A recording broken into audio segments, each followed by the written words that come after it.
Oh man, it is like Margot Robbie hot outside right now. All right, gang, I am trying not to come across as sweating profusely because of the weather and at the thought of Margot Robbie. Anyway, I am off to go see this very little known, very little talked about, low budget, independent film that quite frankly is sneaking up under a lot of people's radars, and I honestly think is not being discussed nearly as much as it should be. Is this the real life? Let me out of here, Donald, please. Let me out of here, Martin! Is this just fantasy? Come on! Caught in a landslide. No escape from reality. Ah! Of course, I am being characteristically sarcastic. I am off to go see Suicide Squad. We're bad guys. It's what we do. Nothing really matters to me. This is, of course, the third film in the still in its infancy DC cinematic universe. A lot of people seem to, like film fans and film critics, seem to lose track of that. We gotta cut them a little bit of slack. It's not like they've been at the game for almost over 10 years like the Marvel Cinematic Universe. So I know that this has been a very discussed film on social media. It's probably the most discussed film on social media, maybe since Batman v Superman Dawn of Justice. Right now it's not tracking very well, and I have to be honest, I don't subscribe to Rotten Tomatoes and their aggregate logic at all. I think it is a horrendously unreliable measure of a film's overall quality, especially if you just do a little bit of modest research and take into account how they aggregate all of the critical scores. There is a lot of questionable methodology there, which I think really, unfortunately, a lot of people, both film fans and in the media, they take it like qualitative gospel, and that's kind of crying shame. So I'm not going into Suicide Squad thinking about its low Rotten Tomato rating. I am going into this movie with a fresh and open mind. I want to experience the movie on my own terms, and that's what everybody should be doing. So let's get to it.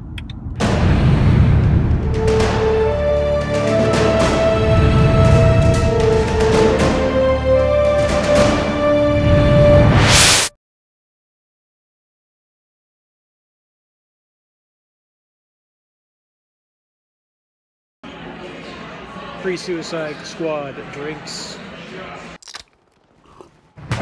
All right, gang, so I just got out of Suicide Squad.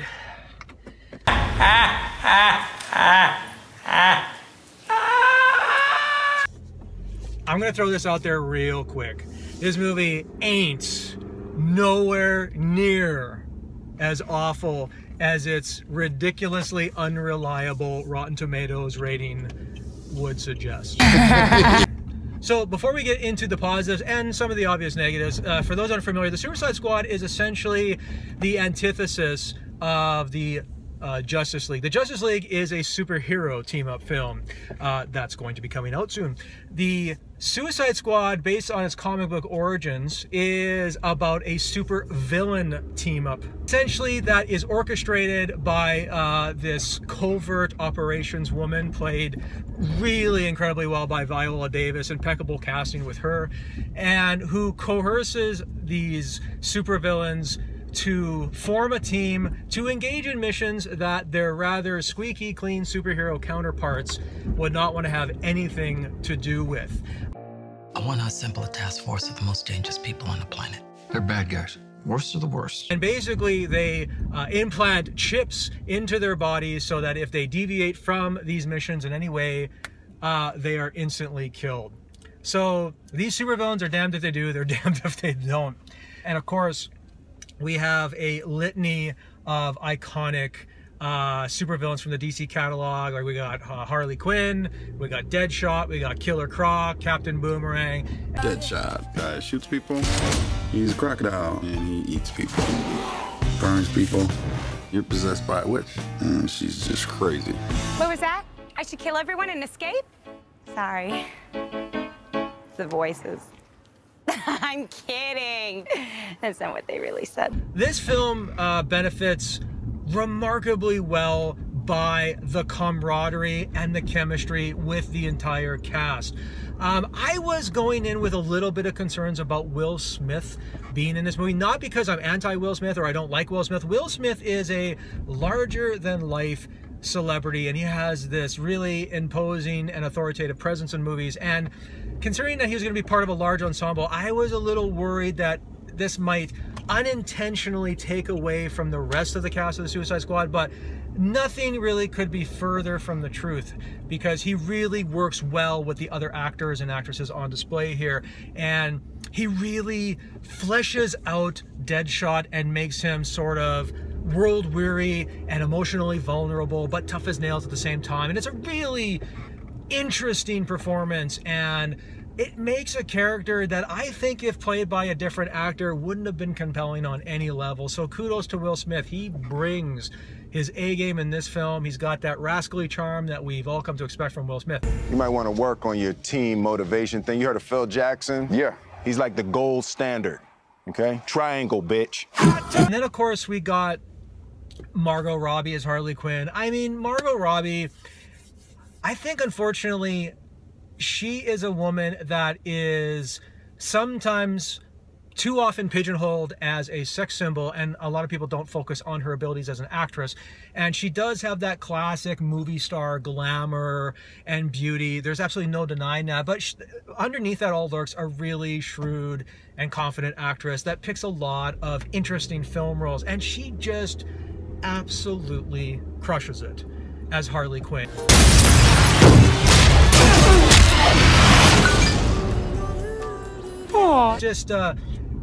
She just captures her fanatical obsession with the Joker, her level of frivolous naivete with everything that's going on around her. She has this no-nonsense, I don't give a shit tenacity, and she is really this wonderful emotional spark plug in this film, and every scene she occupies, you are enthralled and you're watching. That is the definition of a movie star, and she has that ethereal it factor.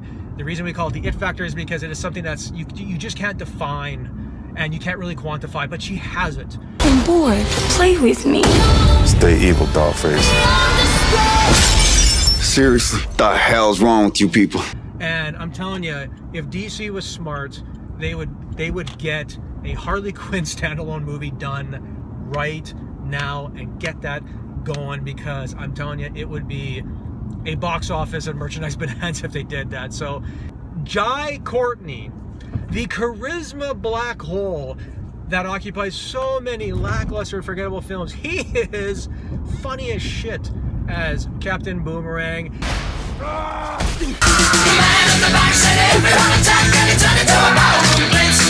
the fire bloke, eh? Well, looky here. Fire! He has so much charm and charisma in this film, and you're kind of like wondering, why isn't he like this in so many of the other films that he's been in? It's kind of like the big surprise for this movie was Jai Courtney. I thought he really brought it. It's a smaller part, but I mean, he was really infectiously entertaining in this movie.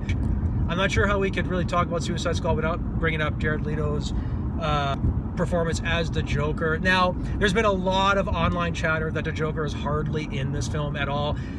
Nothing really could be further from the truth. He occupies a handful of crucial scenes in the film that help propel the narrative forward, and he does make an impression in this film. His performance as a Joker is sort of, it feels like a combination of all the other Jokers before him, if that sort of makes sense. Joker, this is perhaps the most gangsta, however you want to call it, that the Joker's ever been in a film. Blah, blah, blah. All of that chit-chat's gonna get you hurt.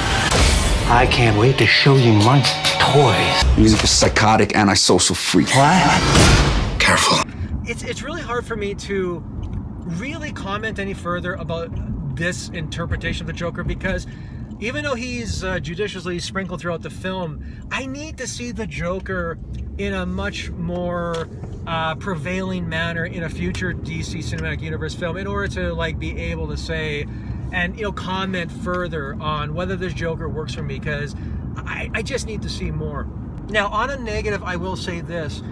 The Suicide Squad does suffer when it actually goes into the particulars of their mission. Like, they go into this abandoned Midway city. It's like if there's one real problem with these DC Cinematic Universe films, is that they go out of their way, especially with Batman v Superman, to ensure that the city is conveniently abandoned so there's no collateral damage. And the actual mission the Suicide Squad goes on, it's not really all that interesting or compelling. And that brings us, of course, to the central villain, or should I say villains? I won't say anything more about that because that would go into spoilers, but the villains are of the meh variety, and even though they're sort of intimidating and somewhat frightening, it really culminates in this final scene, which is really heavy on, you know, like CGI effects and bombastic action, and it's kind of the been there, done that variety.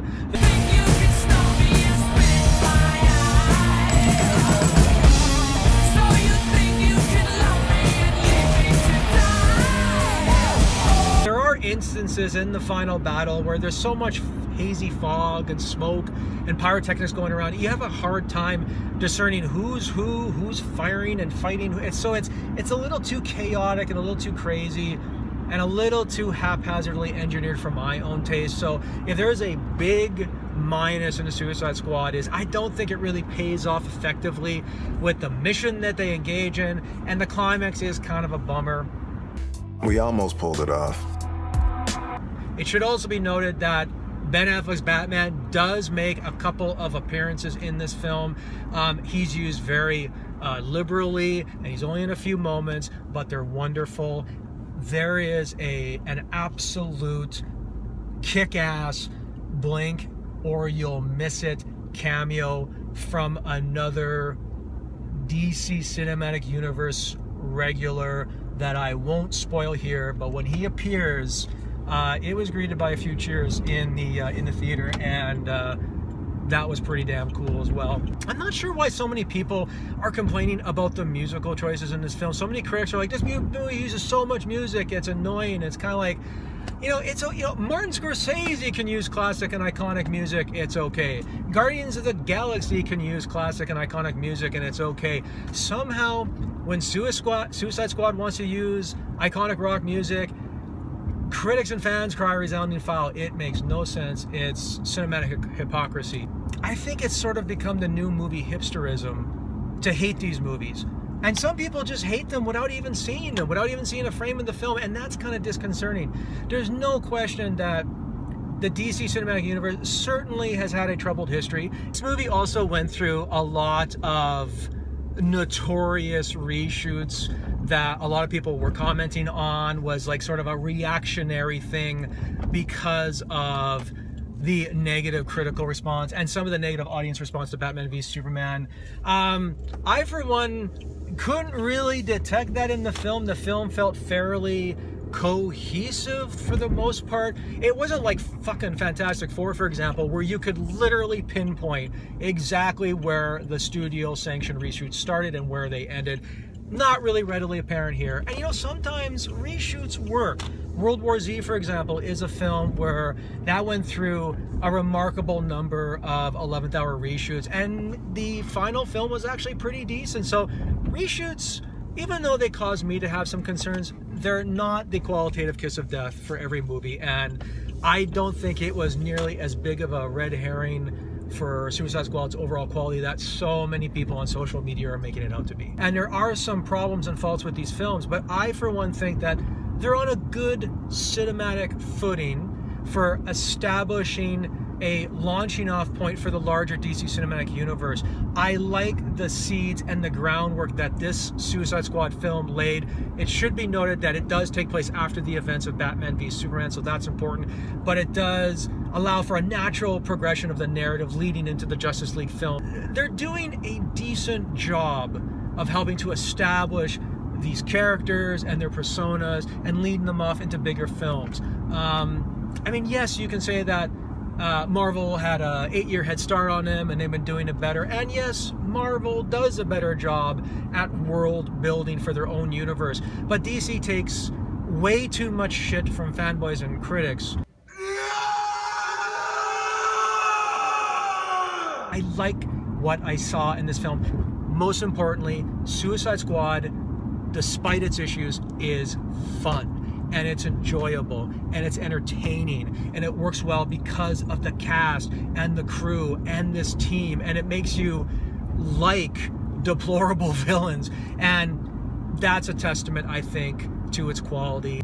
So anyway, there's my thoughts about Suicide Squad. Let me know in the comments below what you thought of the film. Let me know what you think of the cast. Let me know what you think of the DC Cinematic Universe as a whole. Also, if you could hit that like and the subscribe button on my channel, that would mean the absolute world to me. Thank you very much for watching this review, and I'll see you at the movies, everybody.